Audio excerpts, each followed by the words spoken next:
Баршаңызға қайырлы күн достар, сіздермен бірге Фатима каналыма қош келдіңіздер.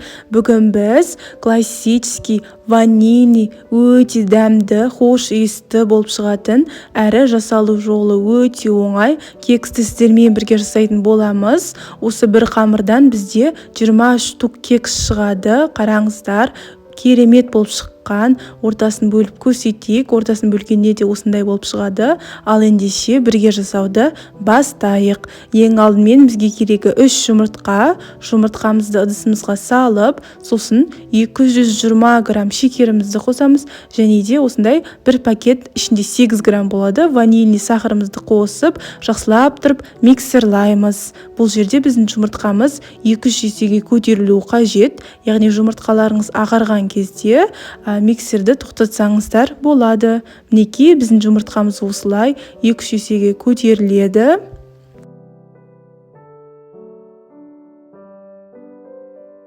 Келесі кезекте 100 грамм ерітілген сары май қосамыз. Менің сары майым бұл жерде 82% сары май. Сосын барып 200 грамм қаймақ қосамыз. Бұл қаймақ менде дүкеннің қаймағы, қолдың қаймағын қоса берсеңіздер де болады.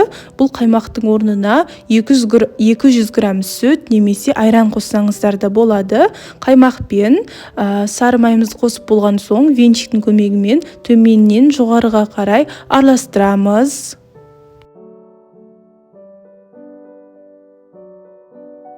Ендігі кезекте ұнның кезегі. Мен бұл кекстің қамырына барлығы 300 грамм ұн қостым.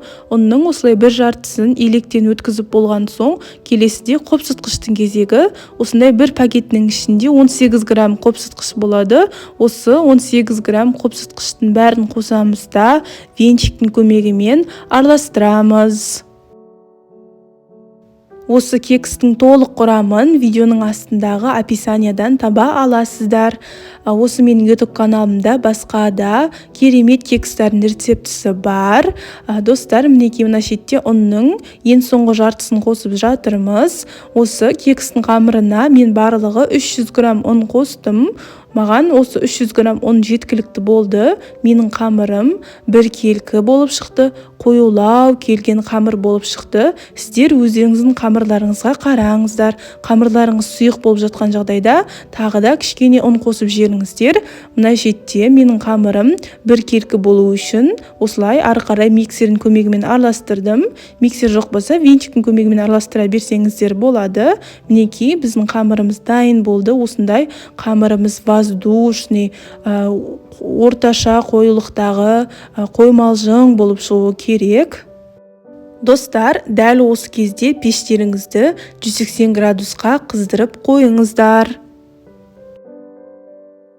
Келесіде формамызды дайындайық. Менде осындай 10 штук кекс пісіретін форма бар. Осы формаға кекстің қағазын қоямыз үстіне. Сосын қамырларымызды құйып шыға беретін боламыз. Әр осындай кексқа мен 1,5 ас қасықтан қамырды құйып шығамын.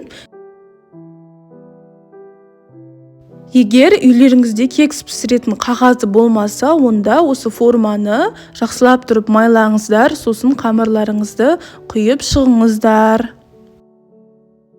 Осы кезде кекстің арасына мейіз, шоколад немесе жаңғақ қоссаңыздар болады.